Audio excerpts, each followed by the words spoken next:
All right, it is 10, so we will get started. Welcome everybody to our first winter webinar of the year. Very excited to have you all here. For those who don't know me, my name is Carisa Penner. I'm the Manitoba Territory Rep for CANTERRA and Alliance Seed. We have a very busy agenda today, which I am very excited about. So first we're gonna have Andy from Limagrain, then following we'll have Brent and Mel talk about some VUAs. And then after that, I will be going over some of our hot topic wheat varieties that we have. So I will let Andy take the floor. If you have any questions, please put them in the chat and I will be asking them throughout or answering them throughout. So we'll get started. All right. Thanks, Carissa, for the introduction. So my name's Andy Chen, and I'm the wheat breeder with Limagrain Cereals Research Canada. And for about the next half an hour, I'll talk a little bit about our breeding program, what we have been doing for the past 10 years, and how far we have come as a program. So feel free to leave your question in the chat, and we'll try to answer them at the end of the presentation.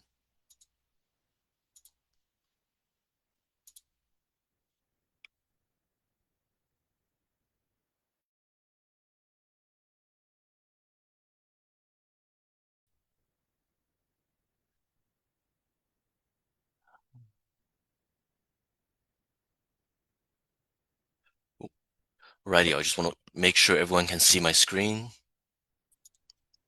I can't see it anymore, Andy. Oh, okay. Let me try one more time. What about now? Yep, there we go. Okie doke. Great. Yep. So yeah, welcome to the webinar. So this is Rachel Dreda, who's our technician in the program, and this is a photo of her in front of our wheat breeding program.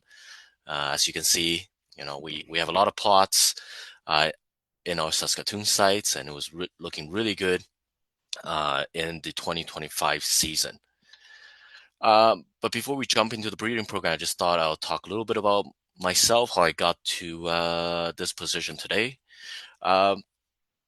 So I also came from a farming family in Taiwan. My grandpa used to farm sugarcane, and my uncle did a little bit of pineapple on the side as well. And when I was 12 years old, my family immigrated to BC, so that's where I grew up. And kind of throughout my career, I moved from place to place. So I did my master's at Guelph in winter wheat breeding, and I worked for a short while in Regina with BSF in their canola breeding program before moving to the UK to do my PhD. And I just moved back about 2 years ago, and now I'm based in Saskatoon, and I'm the wheat breeder for our wheat breeding program here. So I always like to start my presentation with what we're trying to do as a program and what our targets are. So I would say our core mission is to be able to deliver superior spring wheat cultivars that can bring added value and address the challenges of Western Canadian farmer and their customers faster. So I kind of highlight some of the keywords that we'll go over today. So of course, you want to be able to deliver varieties that are better, varieties that can bring added values, that can address some of the challenges that we have, but we also want to do it faster as well. So some of the breeding targets that we do have in this breeding program is quite similar to the other breeding program as well. So definitely yield potential is definitely some of the top category that we're looking at, but we're looking at straw strength, or resistance to lodging. We also want to have the right maturity, as in Canada, our growing window is so small, so we're usually aiming at medium maturity, but still being able to increase our yield potential as well. Adequate test weight, and also drought tolerance as well, that are much needed in the region. In terms of disease resistance, we're looking at resistance towards some key diseases in Canada. This include Fusarium head blight. So you can see a photo of that to the right-hand side of the screen. We also look at different rusts in the region as well, such as stripe rust, leaf rust, and stem rust. And in addition to these diseases, we're also looking at resistance towards pests that are relevant in the region. So that's resistance toward wheat stem sawfly, and also resistance towards orange wheat blossom midge as well. And as we all know, Canadian wheat is known for its consistent end use quality. So we are also breeding for quality in terms of grain protein contents, but wheats that are also meeting the different quality requirements to meet the market class of Canadian Western Red Spring as well, CWRS. Um, and on the side, we're also looking at resistance to pre-harvest sprouting in our disease nursery too. So overall, these are some of the characteristic that our breeding program are looking to breed for. And for the next section, I want to switch gear a little bit and to highlight what make our breeding program unique and what make us competitive. But perhaps these characteristics also, I think is what make us one of the best wheat breeding program across Western Canada. Uh, so, so for the very first slide, I'll just give an overview of our breeding pipeline as a whole, because I think this is what makes us competitive. So our breeding pipeline essentially aim to deliver cultivar faster, right? So on average, our each breeding cycle is from 6 to 8 years. So here you can see a quick summary of our breeding pipeline. So in our blue is our earlier generation. So these are our segregating population. Uh, so within our breeding program, we make about 300 crosses per year. And we usually make these crosses in the winter. And the reason behind that is because at the end of the summer, we're able to gather the most recent data on all the experimental lines that we have. So this allows us to select the best parents that we can use right away in our crossing block. So each year we make about 300 crosses for our breeding program. And as the material is still segregating in the early generation, so these generation are your F1, F2, F3, and F4 generation. They usually progress in our greenhouse, and that's to allow us to progress those generation a little bit faster. So our greenhouse can run on average from 3 to 4 generations per year. So again, this allows us to progress our generation faster in comparison to other programs. And during these blue stages, we also employ genetic markers to help us select for specific traits that we are looking for. And these can be stem solidness or resistance to certain diseases as well. And in our third year, this is the first year that this is a year we'll see our materials as hedgerows. So in this generation, we usually have about 20,000 genetically distinct hedgerows that we get to look at in the field. And this is always a very exciting stage for a breeder, because each one of those 20,000 rows are unique, and also are likely to be uh, are unique in the sense that they have only appeared right now. So we have never seen that genetic combination before. So it's very exciting to look at them in the field as hedgerows. And during this stage, we do a little bit of phenotypic selection. We look at height, we look at standability, and we also look at disease resistance. And using these phenotypic data, we're able to select 7,000 lines out of the 20,000 hedgerows that we have in the field every single year. And in combination with genomic selection, which I will expand a little bit later on, we then narrow down that number to 3,000 plots that go into yield testing. So, yield testing in general, we do 5 years of yield testing in Canada, and that's represented by the number after following the Y. So yield testing year 1, yield testing year 2. And after 2 years of yield testing, they enter into the registration testing to collect data in order to seek support for registration for the materials that we're looking at. So these selection, we look at agronomic characteristic, we look at yield, we look at standability, but we also do disease resistance testing, and we also send them in to our end use quality lab to look at some of the end use characteristic that are important for Canadian farmers. So this is kind of the core breeding pipeline. So it takes us about 8 years from the initial crosses to the final year of yield testing. But over the past 2 years, we have also experiments with different pipeline that can potentially accelerate our breeding cycle. So one of the stuff that we have done last year and this year as well is we have shifted our head roll stage to New Zealand. And one of the reasons behind that is because New Zealand summer is kind of our winter generation. So this gives us another generation this allow us to push that head roll stage by one cycle. And the reason why we pick New Zealand is because New Zealand has very similar um, uh, a photo period as what we have. They have similar day length as what we have, so it helps us to make selection that can be translated to what we see in Canada as well. And based on my personal experience last year, most of the selection we make in terms of heights seems to translate quite well to what we see in Canada, albeit there's still some difference as well. But essentially, by having this contra season, we were able to accelerate our breeding pipeline by 1 year. So that's something that we are trying to do. But by having that additional year in New Zealand is also relatively expensive because you are having that one more.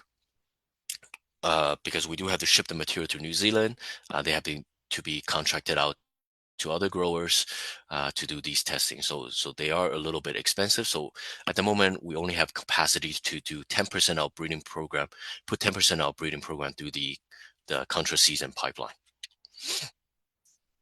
But on top of the contra season pipeline, we have also experimented with an accelerated pipeline in which we only do 1 year of yield testing before entering them into the registration pipeline.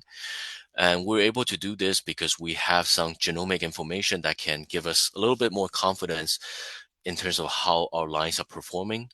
So this way we can put materials into registration a little bit faster. And overall, this will, again, shorten our breeding cycle by another year into just 6 years of testings from when the process is made.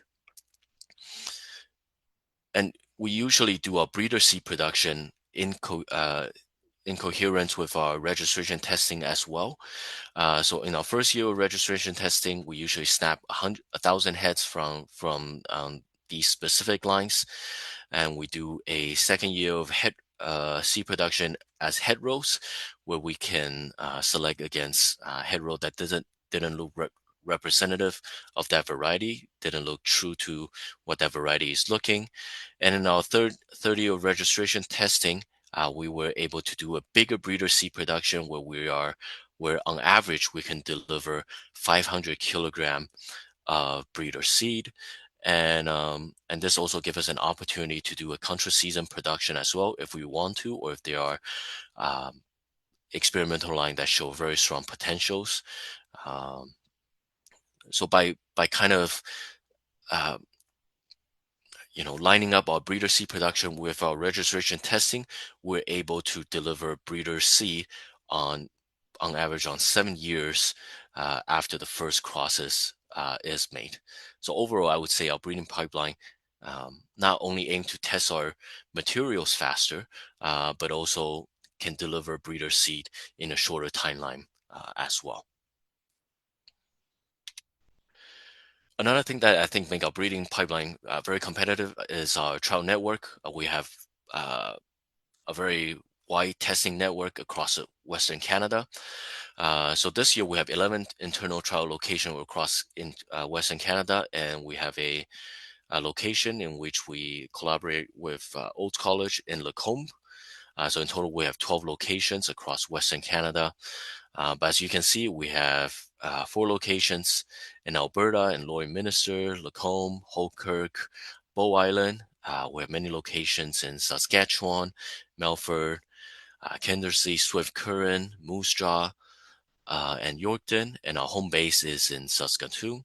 And this year we also had 2 locations in Manitoba, in Brandon, and in Cypress River as well. And as you can see, most of our materials are tested in different locations across different years. So in our first year of yield testing, we were able to test them across 7 locations across Western Canada.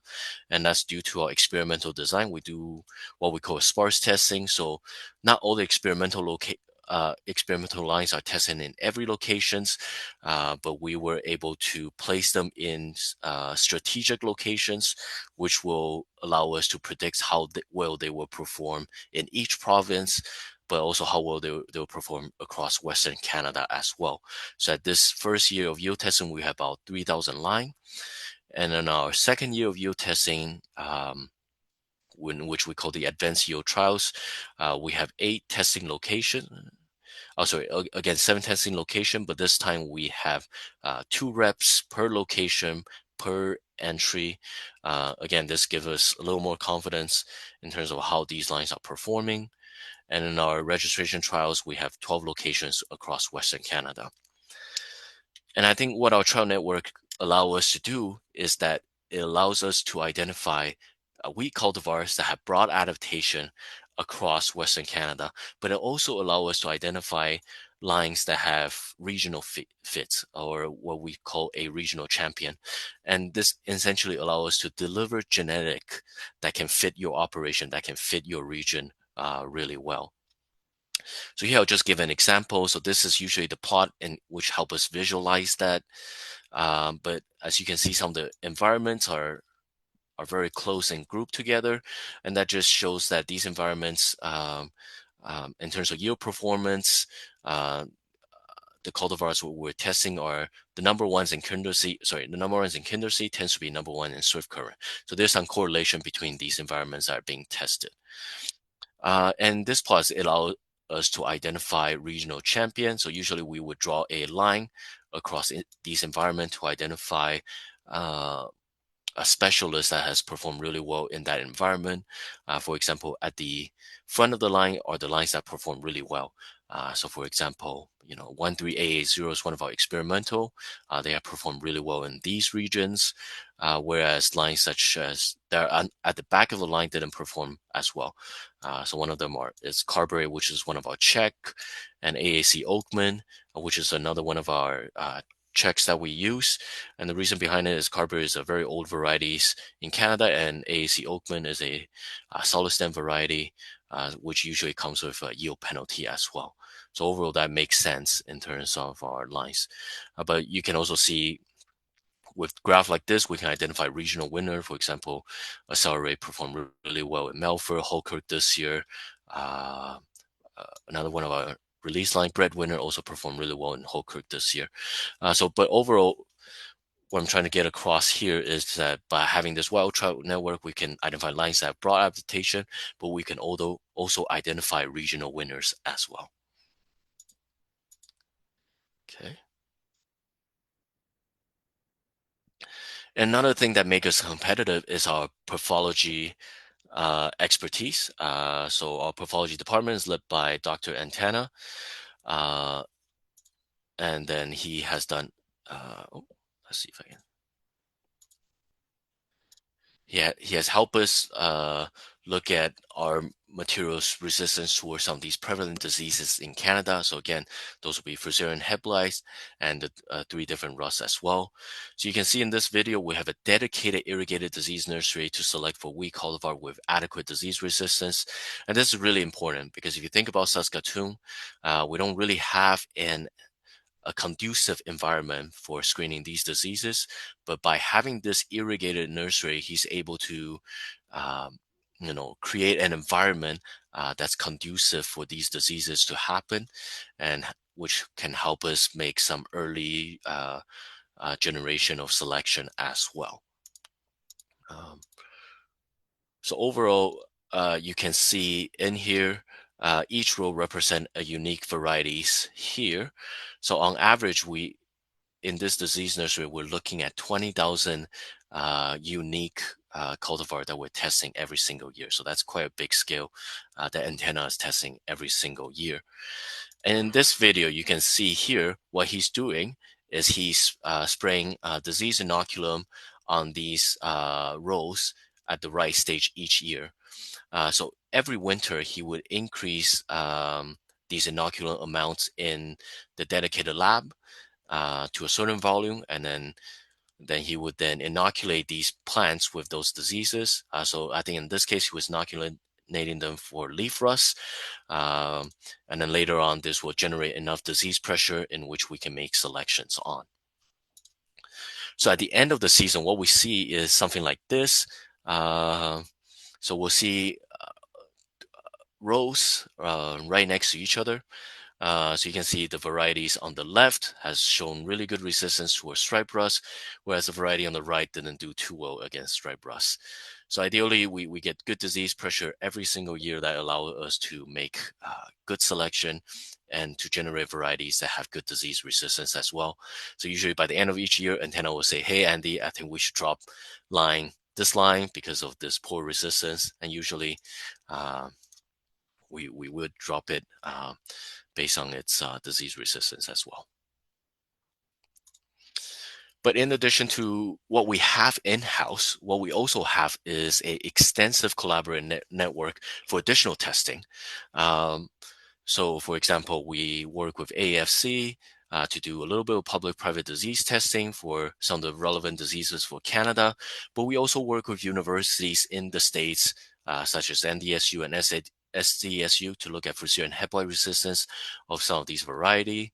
And we also work with University of Minnesota to do testing against some of these diseases that we don't have capacity to test right now. So at the moment, we do some testing for bacterial leaf streaks with University of Minnesota. And we also do some stripe rust testing with USDA and looking at stem solidness and sulfite cutting with USDA as well. And locally, we collaborate with Randy Kutcher from the Crop Development Center to look at bacterial leaf streak resistance to some of the varieties that we have released in Canada. But overall, we have a very strong disease testing part of our program that allow us to deliver varieties that have adequate resistance to prevalent diseases in Canada. Okay. And I think another thing that makes us competitive is our genotyping expertise. So LCRC or Limagrain Seed Research Canada is a joint venture between Limagrain and CANTERRA Seeds. But because of these joint venture, we also have access to a lot of the genotyping capacity that Limagrain does have for their program. So we have a centralized genotyping lab in their head office at Chaps in France. But by centralizing the genotyping lab, genotyping testing, we're able to genotype our material at a lower cost. So if you imagine, Limagrain has breeding program in Europe, breeding program in North America, and all of them are sending their leaf material to be genotyped in these lab. So this allows us to genotype our material for a cheaper cost, essentially.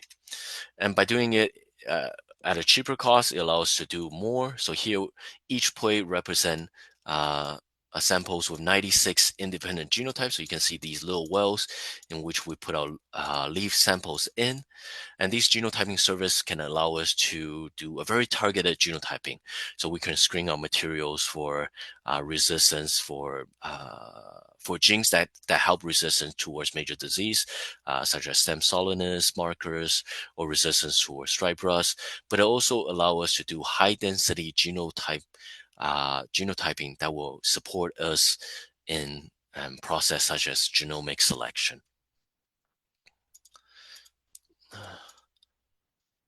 Okay.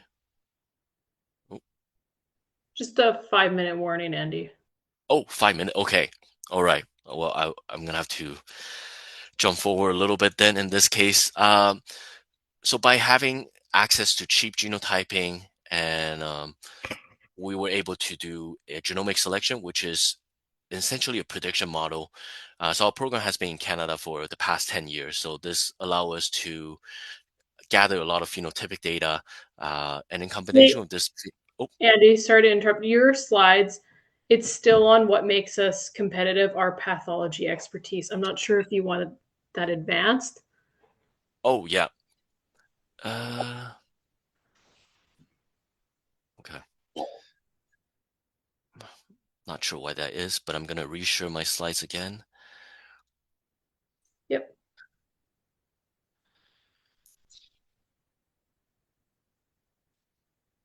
Do you see the genotyping slides, Yes, Carissa? you Okay, betcha. okay, that's great. Right. So essentially, what by being able to genotype it for cheaper, we were able to screen 20,000 of our head rows and send them in for genotyping. And then we can then use these prediction model to predict which line can potentially predict well. So this allows us to look at more lines and to select materials that are more competitive in the Canadian region faster too.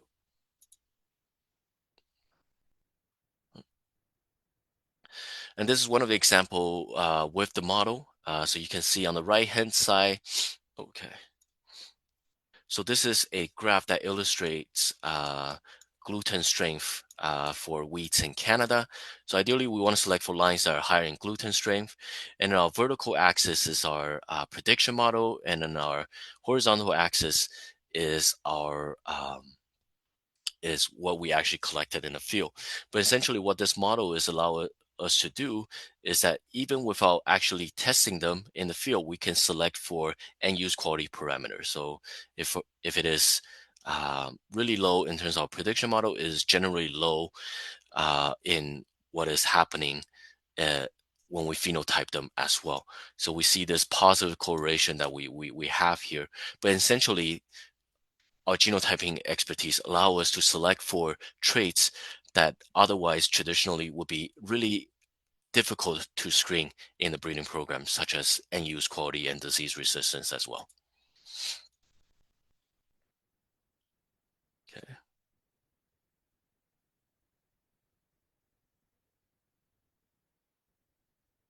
okay, moving on to our next slide. Um,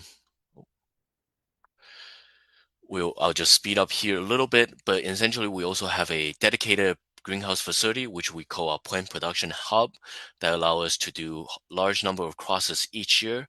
That allow us to do accelerate our breeding cycle, because as we know, in Canada we only have one cycle, we only have one summer season each year, but our greenhouse never sleeps.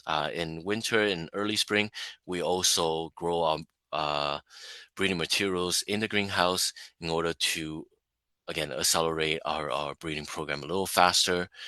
And here we also have it also complement our genotyping services, which allow us to screen for lines that have certain characteristics that we're looking for. In this case, we're looking at lines that have been selected for stem solidness. So this is the one that has the mark is positive for the marker, and this is a line that didn't carry um, the gene that's needed for this characteristic. We also have a private registration trial in our program. So as some of you might know, to seek support for registration in Canada is quite a long process. You need to collect 3 years of agronomic disease and end use quality data in order to do that. However, each registration trial is limited to only 31 experimental entries. So essentially, this is a bottleneck for a lot of the breeding program. But by setting up our own private registration trial, it allows us to look at more lines each year. So at the moment, we have a capacity to enter about 62 entries this year, each year.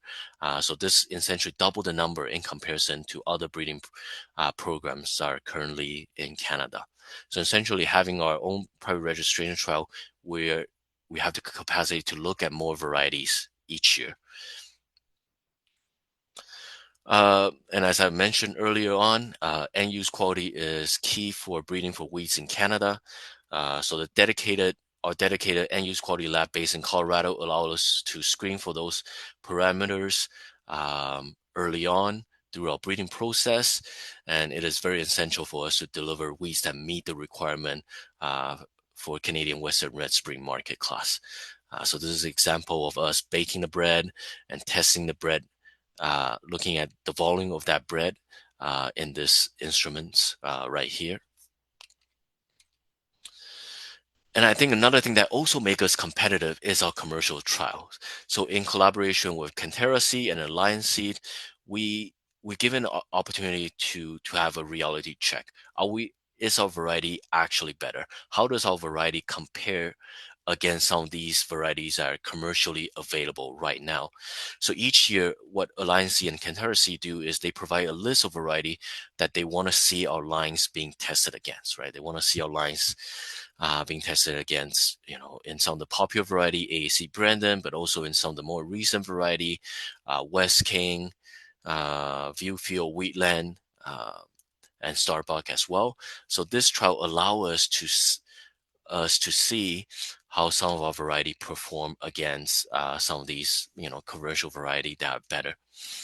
So we won't have time to go over these data in detail, but if I want to summarize the table in one word, at least in 2025, it seems like our variety has performed better against some of the materials that are commercially available in terms of yield potential in different regions. But you can also see we also in this commercial trial we also look at some of these varieties that are in our earlier stage of testing. So you can also see that beyond the stuff that we have commercialized, we also have very promising stuff in our pipeline as well. So this column right here looks at the yield rank of some of these material that are being tested. Another thing that we do is we also run the warp trial. So in collaboration with Warburton, which is a British baking firm, we grow some of our most advanced material, and we send them the grain so they can be tested in terms of how well they bake in their baking process. And Warburton usually pays out a premium for the wheat that they buy. So this is, again, is an opportunity for growers to obtain premium for the wheats that they're selling. And some of the success story we have include CS Accelerate and more recently CS Baker as well, which will enter into Warburton's program in 2026. So again, by participating in programs like this, we're hoping to bring added values to our growers in the region. So quick summary of how far we have come. I know I'm running a little bit over time, but I think this is kind of highlights how far the breeding program has come over the past 10 years. So Brent will touch a little bit on this in his presentation as well. So in 2015, the partnership between CANTERRA Seed and Cereal and Limagrain started, which formed LCRC. And 2016 is the first year we started actually testing our material. But you can see over the years we have released a lot of varieties each year. So you can see, or I'll just see, if you just look at the box on top of here, you can see the box getting bigger. So in 2024, we have a really big year in which we release CS Baker, CS Breadwinner, Palisade, and also Fierce and Flame with Alliance Seeds as well. So overall, you can see our program becoming more and more mature as the year go on. And we're hoping, as we go on, we're going to see more and more exciting material coming through our pipeline. I mean, you might be wondering why we don't see a lot of materials being released in 2025. And I think one of the reasons behind that is because 2024, we have such a big year. So I would say our bar has changed. Our check mark has changed. We now want to release materials that are better than CS Baker or CS Breadwinner, better than some of the materials that we have already released in our program. And that's why we have a slower year in 2025. But I'm sure we're going to pick up that speed again, moving forward in the next few years.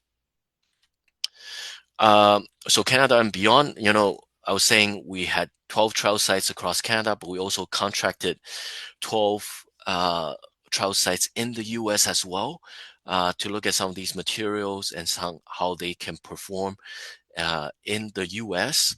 So as you can see here, we have a few varieties that have been licensed out in the US, LCS Buster, Ascent, and Boom. And just this year, we have also licensed out internally LCS Rimfire. But this is also an important part of our breeding program because the revenue that are coming through our US testing also comes back in Canada to fund further breeding, to enable us to develop better variety for Western Canadian farmers as well. I'll skip over this part. So in addition to wheat breeding, we also do a lot of outreach. So 2025, we invited Global Institute for Food Security to join us to see our program, and also Ministry of Agriculture to identify areas in which we can work together and areas in which we can deliver solution for farmers across Western Canada, including Alberta, Saskatchewan, and Manitoba. And and I just want to highlight here every single year we also do field tour in during the Ag Emotion Week. So please do come out during the Ag Emotion Week to see us in action, to see our breeding program in action. So before I end the presentation, I just want to reinstate our, mission statement. We want to deliver superior spring wheat cultivar that can bring added value and address the challenges of Western Canadian farmers and their customers faster. And I think through our breeding program and through all the advantages we have, we are doing that. If you look at some of our recent variety, they do look better than some of the other commercial checks. We participate in Warburton's program, which allow us to deliver additional value for the farmers and their growers. We address the challenges by entering our materials into bacterial leaf streak nursery across Canada and US in order to identify lines that carry disease resistance towards these emergent disease. And our breeding pipeline allow us to deliver these products faster than any other breeding program. And with that, I do apologize for running a little bit over. I would like to thank you for listening, but also thank the breeding staff in our team that make this breeding program happen. So thank you. Thanks, Andy. I really appreciate that. There is one quick question in the chat. For those who test for you, do you test for them? I think that's referring on the Yep. pathology side. For the pathology side, yes, we do. Sorry, for the yield testing side, yes, we do. So usually what we do is we'll do a swap trial. So we'll test 200 lines for a different breeding program, and they will test those 200 lines for us. But at the same time, our program, one of our mission statement is to also support other registration testing as well. So we also support WBWC and CBWC, these different registration testing for other breeding program as well, because we do believe in collaborating with these public program as part of to achieve what we want to do for Canada. Awesome. Thank you. I appreciate you joining us today. We are going to roll in and talk about some VUAs next with Brent. He's going to start first, and then Mel is going to follow after. Thanks, Carisa. Can you hear me okay? You betcha. Can you see my screen or no? Yes. Yeah. Okay. All right. Yes, good morning, everybody. It's nice to see a great group of individuals participating in the webinar. For those of you that don't know me, because there are some names that are new to me, so I suspect I'm new to you. I'm Brent Derkatch. I'm the president and CEO of CANTERRA Seeds here based out of the Winnipeg head office. So I'm going to speak to you today about the evolution of plant breeding and ultimately the funding models that we're seeing in Canada. And Carisa, just make sure that everything's advancing as you go along. Just speak up if it's not. So how did we get here ultimately is a big part of the question. And so really this all was started back in 2015 when Canada updated its Plant Breeders' Rights Act under UPOV 91 rules. And that was really the opportunity to have the door opening for Limagrain to ultimately enter into Canada. Intellectual property protection rights is really critically important to plant breeding, and also this updated act also allowed us to implement a comprehensive royalty collection model, which I'll get into here in a minute. So fast forward to July 2015, as Andy mentioned, there was a joint venture wheat breeding company announced called the Limagrain Cereals Research Canada, and CANTERRA Seeds is the commercial partner in that joint venture, where Limagrain is the breeding and science and technology partner. And so what else has been happening? Well, there's been a lot of things happening, but if we really fast forward to this summer, one of the things I want to focus on today is around things that are changing and evolving within the public breeding sector. And I'll focus exclusively on Agriculture and Agri-Food Canada. So back in summer, there was an announcement with Ag Canada's yellow pea breeding program out of Lacombe, where FP Genetics and J4 Agriscience, which that's J4 is Jody Souter, private breeder in Saskatchewan, where they were announced a partnership in developing new pea varieties. And I called out this quote from that announcement. AAFC aims to be an innovation partner, not a competitor to the private sector. And this is a clear example of that philosophy in action. As private research capacity grows, we're committed to sharing our decades of genetics and genomic expertise, and will continue to support the development of high-performing varieties for producers through investment in pulse crop trait and germplasm development. So this is this is one example, recent times, about Ag Canada's sort of somewhat evolving tone towards plant breeding in Canada being viewed more and more as a partner versus as a competitor. This is an excerpt as well from a Grains West article from March of 2025. And yes, it says about canola. It's often forgotten or overlooked that Ag Canada still is foundational in canola research, but they're doing it at a pre-competitive level. And so, again, there's language in here that says, Ag Canada aims to become an innovation partner rather than a direct competitor in cereal breeding. You can even see in this canola related article, they reference sort of their view and opinion on cereal breeding. We're incredibly proud to be a commercial partner for LCRC, and those products, as you saw Andy present, are being commercialized through the CANTERRA Seeds and Alliance Seed brands. And really, the first true babies of LCRC and the crosses that were made in that first summer of 2016 are being commercialized in spring of 2026. So it's a very, very exciting time. And in addition to the work that was and continues to be done in wheat, Limagrain also has a partnership with the Saskatchewan pulse growers for the development of pea and lentil varieties. And so we've also been able to realize some advantages and economies of scale together with Limagrain by having the same research program, research agronomists running replicated trials in wheat and pulses, so that the costs per unit of trialing is reduced. So there's some synergies there, and we're also one of the licensing partners of the varieties that have come out of this partnership.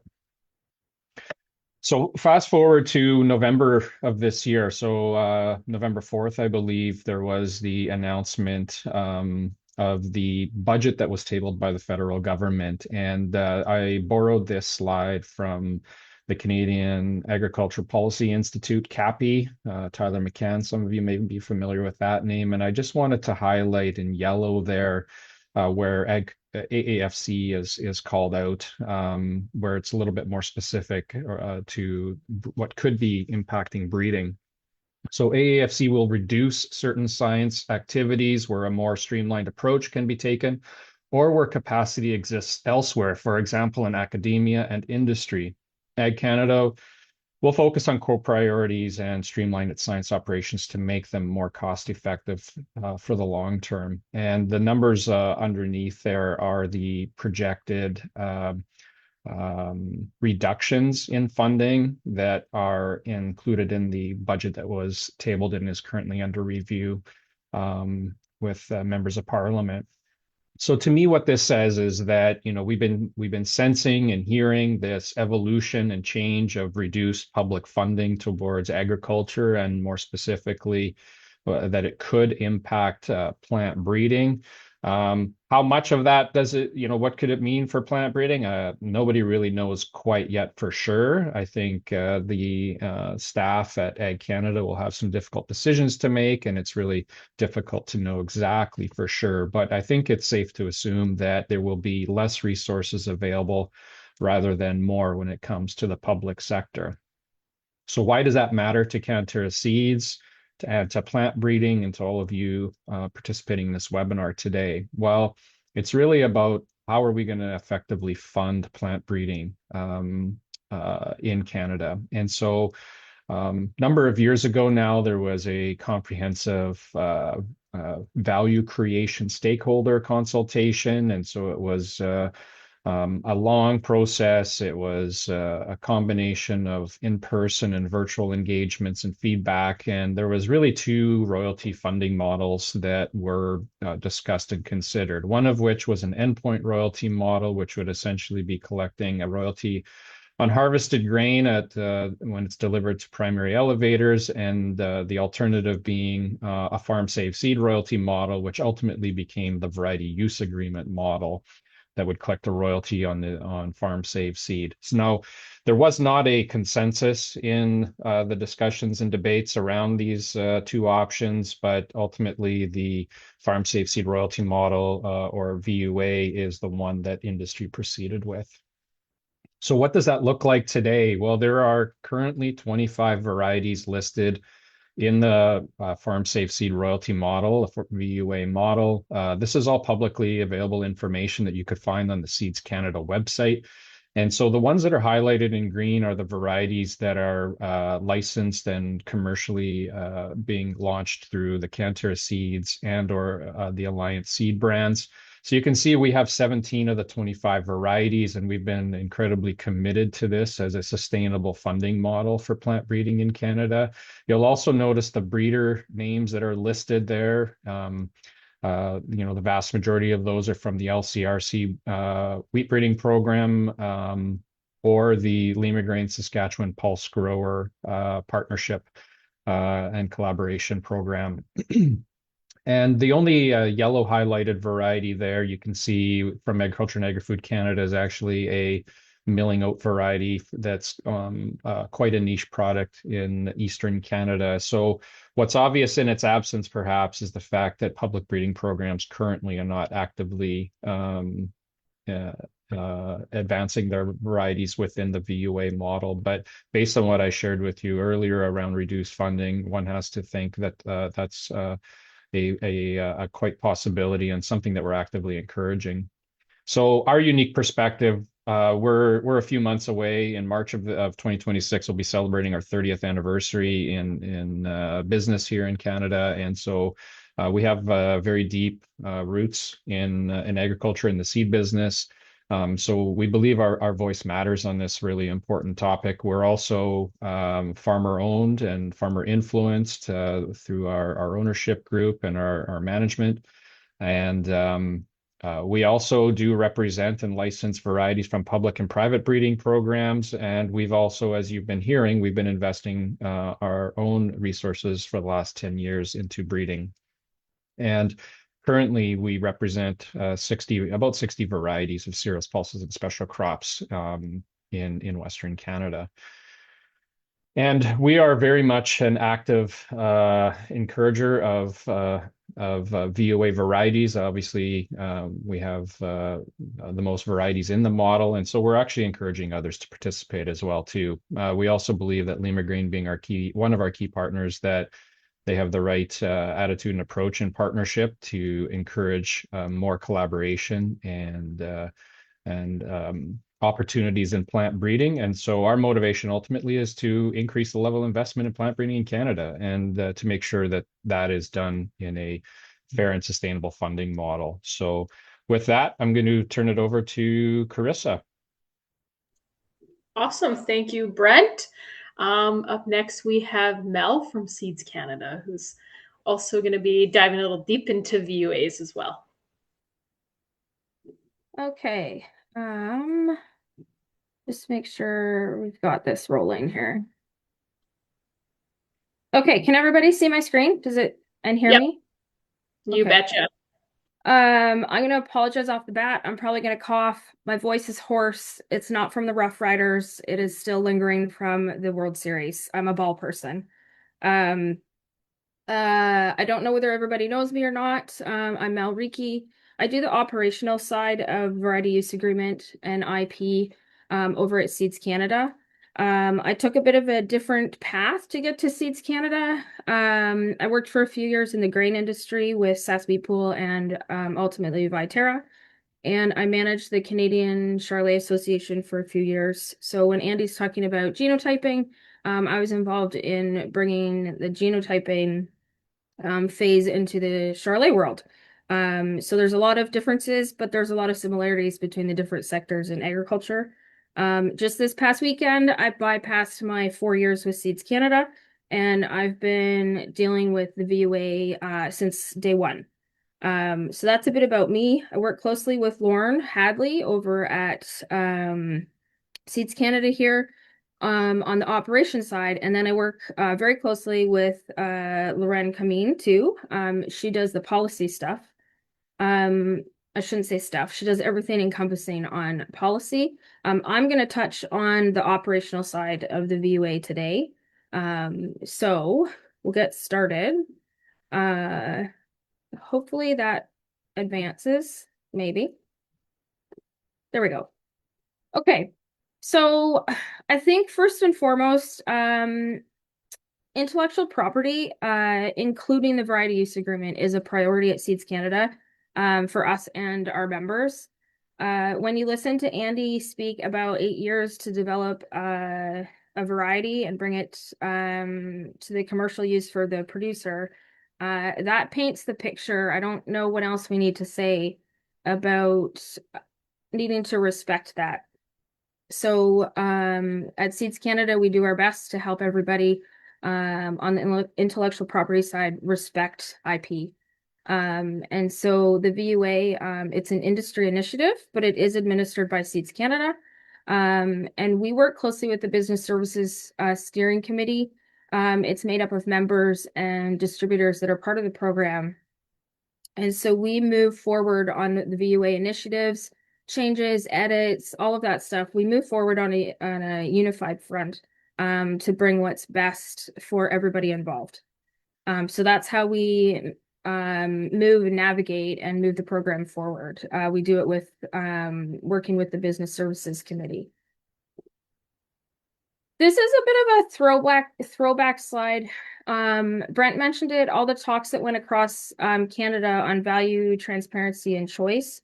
And it's just up here, just kind of as a reminder, those core values haven't gone anywhere. So it's a made in Canada solution. We're always maintaining to be transparent. And then everybody has a choice.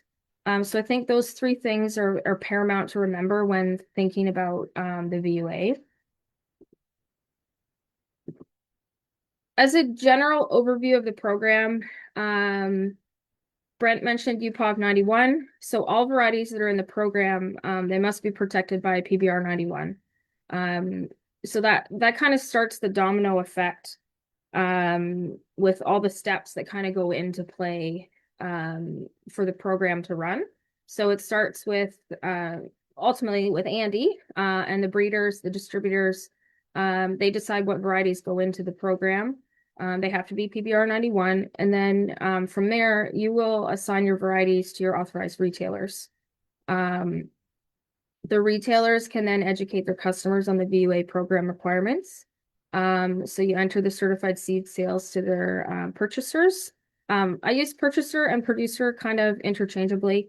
So anybody who purchases a seed for certified use on their operation. The retailers also need to ensure that their purchasers have signed the required documents. And then just as a point to note, some people will put the wholesale transactions through the Midge Tolerant program. We don't do any wholesale transactions at present on the VUA platform, so that's something to remember. If you're a retailer and you bring in a load of seed from a seed grower, or you transfer to another guy, those don't need to go into the system. The only things we're required to put into the system is that certified sale to the producer. And then Seeds Canada kind of comes in at the end, and we kind of try to wrap that whole process up with a bow in regards to the declaration process. So we follow up directly with purchasers, producers on any of their farm safe seed use through the annual declaration process. So the annual declaration process is trailing by a year based on certified seed sales. So if you, as a purchaser, producer, purchased in 2023, we follow up in 2024 based on, when you harvested, what happened with your harvested material. Did you seed any? Do you still have any, etc. So we try and close that loop. So this is kind of just a high kind of 30,000 foot view. Seeds Canada does the outreach to producers with an email. So that's how we reach out to producers. We just send out an email through the system. We've kind of tried to massage that a little bit based on feedback. I think that's one important thing to remember. We've tried to be fluid with our communication on what works, what doesn't, and we adjust on the go. We're able to do that, change the language. If we have certain questions, we can answer that in our next plea to producers. But at the end of the day, annually, on or about June 20th, we ask everybody who'd purchased the year prior to report their farm safe seed use and any harvested material inventory that they have on farm. Largely, producer responsiveness has greatly improved year over year. Like I said earlier, I've been with Seeds Canada for 4 years, and I've been with the VUA file the whole time. And if I look at the history of what's been happening, the last 2 or 3 years, especially, there's been a really a positive response from producers, and we're getting more faster. So people are more responsive. And then I think it's worth noting too that the communication that I have with producers, largely positive. I mean, you've always got the negative Nellies, but that happens everywhere. But by and large, everything has been very positive as far as feedback. Even when people are confused or annoyed, those conversations, we need to have them. But at the end of the day, we usually hang up on a positive note. That's just the flow chart, too. So that just kind of is an outline of what takes place, very high level. So I think it's also, we need to point out, in the intellectual property, we need to have compliance. So it's great to have all the programs, but we also need to maintain the integrity of them. So the next couple slides, I'm just going to go over a highlight on what we're looking to do. I think it's important to note that by honoring the VUA, you are investing in the better yields, stronger genetics, and a fair system that rewards innovation. So in that chart, if you're a retailer, if you haven't seen this yet, I expect you will at some point in the near future. This is just kind of outlining, like, if you're a retailer, here's what needs to be, tended to by June 30th, etc. And what it does, it just kind of highlights some of the dates. And so it's for everybody aligned so that we all know what's happening. I think that's important too, communication. With these programs, the VUA is still newer, and we're trying to do our best on kind of an alignment so everybody knows what everybody should be doing. So again, on progressive discipline, I think it was Andy, he had said that the greenhouse never sleeps. They're busy bringing us genetics, and I think it's the least that we can do to respect those genetics that come forward. And part of that would be for us to help maintain the integrity of the programs that are in place. So we do that. We're aiming to do that through progressive discipline. And progressive, so at first, the June 20th deadline every year, we reach out to producers and we ask them to make their declarations. We sent out 4 of those this summer. We'll probably aim to do the same next year. Reminders on kind of a 2-week interval. the beginning of this kind of declaration season this year as well, we did some follow-up on 2024, people who didn't declare last year. We changed up the language, and we sent it through a different email format. The tone was a little bit different. And we had actually really good success resending that in a different way, again, asking people who hadn't declared to make the declarations. We have worked on this fall some aligned communication from distributors that they can enable their retail networks with. We are also in the midst, we're working on a phone campaign with producers for people who declared zero. So we want people to declare, but we also want them to declare things that are accurate. So that's part of that follow-up as well. So that will be taking place throughout fall. We're looking to have positive conversations with producers. We want to thank them for their declaration because they have done what they signed up to do. And then also we want them to confirm their entries. So that's going to be taking place. And then there will also be a notice going out to producers who did not declare from distributors, asking them to make their declaration. This is an aligned industry message. So on the progressive discipline front, it's all supported by full engagement from distributors. And we work on that through our work with the Business Services Committee. So it's not Seeds Canada running out doing, whatever. It's all of us as a group, because I think these programs really do take a village. So overall in the program, I think it's important to note the VUA is kind of in its infancy stages, maybe moving into toddler. But as that program grows, we fully recognize there's been hiccups, frustrations. I've had them in-house myself too. But at the end of the day, I think it's fair to say that we hear you, we're listening, we're taking feedback, we're working with distributors, retailers, producers.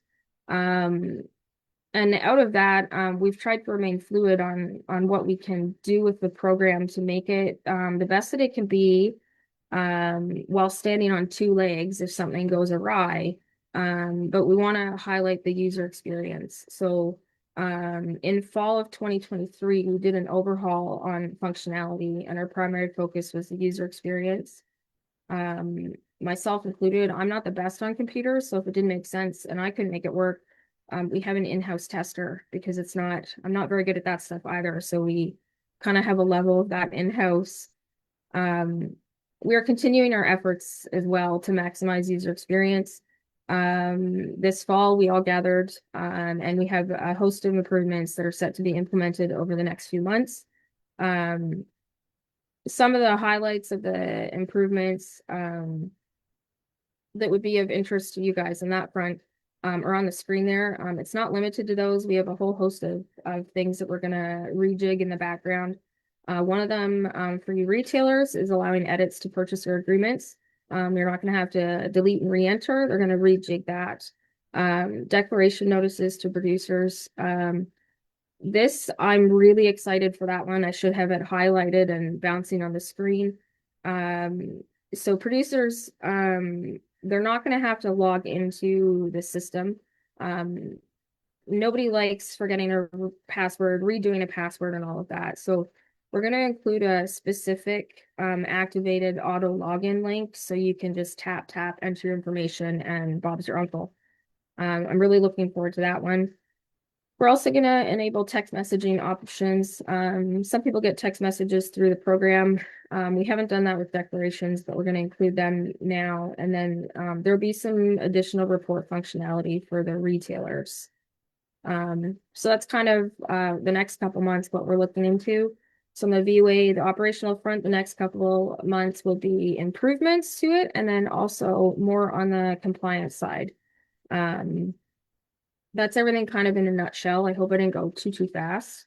And that wraps me up, I think, Carissa. Any questions?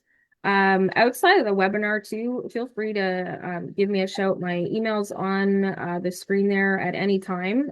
Feel free to email questions, feedback, We're open to all of it. Awesome. Thank you, Mel. There's no questions in the chat, so I am going to get into my presentation. And I promise everybody, my presentation is not that long as well, so we don't have too much more. If I can find out where to share my screen.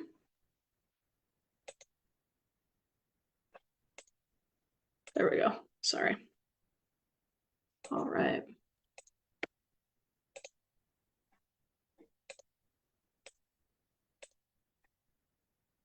Can you see my presentation? Okay, yep. Awesome. Let's get started. So I am going to be going over the wheat varieties. Like I said, I'm only going to be another 10 minutes. So thanks everybody for sticking on. Sorry that we've ran a little late. There is going to be some CCA credits at the end as well. So diving right in, we're going to get into some hard red spring wheat. First, we have CS Baker. So Andy talked a little bit about this variety. This variety is out of the Limagrain program. It does have a VUA on it. Very excited about this one. It's been yielding very well. Good yield, good disease package. It has that I rating for Fusarium head blight and good standability as well. It is in the Warburton's program. So if you're in Manitoba or in Southeast Saskatchewan, there is that opportunity as well. We also have CS Breadwinner from the Limagrain program as well. So this one's broadly adapted across Western Canada, really good yields, and has that MR resistance to Fusarium head blight. So there is a lot of similarities between Baker and Breadwinner. Both have very good standability, but Baker is going to stand better than what you'd see with Breadwinner. And Breadwinner is going to have that stronger disease package. So at the end of the day, it really just depends what you're looking for in a wheat variety, or maybe you want to try both and see what works best on your farm. So Andy was actually talking about the commercial trials, so thought it'd be fun to put them in a graph and just show you all how Baker and Breadwinner did up against some of the big names like Brandon, Hockley, Hodge, and West King. It actually did make quite a bit of difference at the end of the day. And I am going to run through a bit of a VUA example. So does it pay to use a VUA? So as an example, just because I don't have the exact bushels, we'll say AAC Brandon ran 55 bushels an acre. So CS Baker was 6% better than Brandon in the trial data across Western Canada. When you do 55 times 6%, that equals 3.3 bushels. So basically CS Baker ran 58 bushels an acre. So 3 bushels, wheat's around $7 right now. I did round down just because I don't think a lot of farmers are going to use 3.3 to $21 more per acre. The cost of the VUA on CS Baker to replant it the year following is going to be $2 an acre. So $21 take away $2 equals $19 in profit if you replant that seed again next year. When we look at it on a per quarter basis, that's $3,040 more profit per quarter when you take away replanting for the next year. So it does definitely pay, and we're really excited about it. Like I said, we have a lot of good options. Just diving into our other wheat varieties on the hard red side of things, we have CDC Envy on the Alliance seed side. This is going to be the red berry replacement for those of you who are looking for something that's early maturing. Really good variety that way. Where we typically place this variety is anywhere north of the number 1, kind of in those parkland regions of Western Canada. That's really where it shines the best. And Flame, this variety is also out of the Limagrain program, has a VUA on it. So this one, really good standability, really good disease package, has a VG for lodging and an MR to Fusarium head blight. Where we typically, I think, are going to see Flame kind of succeed the best is in those regions where you're really looking to push fertility. So this, and specifically Red River Valley, but like I said, anywhere where you want to push that fertility, this trial is out of the Sir William Research Center just outside of Winnipeg. And every year we have seen Flame consistently be one of the top, especially when you're putting it on a high management fertility regimen. So something that's definitely worth noting there is that if you're looking for a variety to push, especially with its good lodging score. It might be something you want to consider. We also had Envy in the trial data. And like I said, I typically find Envy is going to do really good once you put it more north. Eli is what we've always used as a check. Envy is yielding about the same as Eli, which is typically what we would see in those more southern regions. When you see it north, you are going to see that number go up. Moving into Durham, on the CANTERRA seed side, we have AAC Dunlow. Has a really great Fusarium package, has an MS star, which is great in the Durham world of things, and it yields good as well. So yielding 111% of stronghold. It's been very consistent for Durham growers.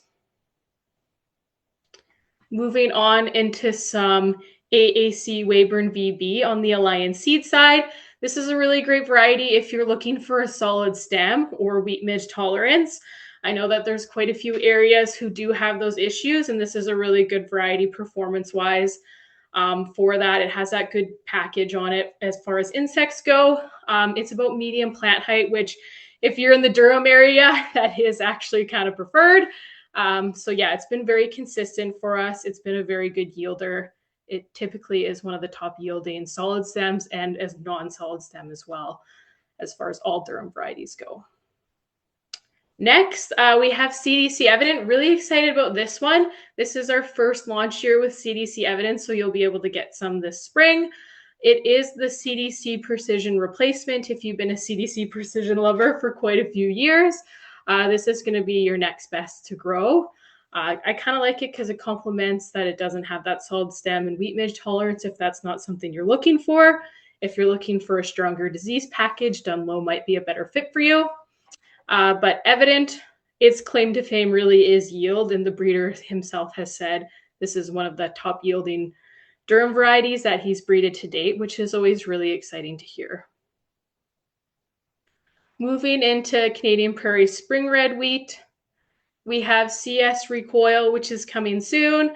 It's out of the Limagrain breeding program as well. This is one of the shortest CPSR varieties in its class. Good disease resistance and good protein as well. So it's yielding around 106% of penhold. We also have AAC Perform, which is another CPSR wheat. Good yields. It's yielding around 112% of penhold and great straw strength as well. So it has a VG for lodging and resistance to leaf stripe and stem rust. Fierce VB. So this one's out of the Limagrain program. Very good yields on it as well, but it does have that added benefit of wheat midge tolerance if that's something you're looking for, and has a VG for lodging. So we have quite a few options, like really depends on what you're looking for. If you want something with wheat midge tolerance, Fierce is going to be good. If you want something a bit shorter, Recoil is going to be good. It all just kind of depends on what you're looking for on your farm or for your growers. And just looking at some trial data here, this is from the commercial trial data as well, of how everything did. I apologize, I did not talk about every variety that we have between CANTERRA and Alliance Seed. There is a lot to go through, so if you do have more questions on any of them, please feel free to reach out to me, Charlotte, or Brian. But yeah, Fierce did very well in the trial data, so did Recoil, and so did Accelerate. So yeah, if you have any questions, please feel free to reach out. I'm in Manitoba, Charlotte's in Saskatchewan, and Brian's in Alberta, and we're covering both brands. I do like to re-say that because I'm not sure everybody's seen the announcement, but I'm pretty sure they have. Thank you all for joining. I really appreciate it.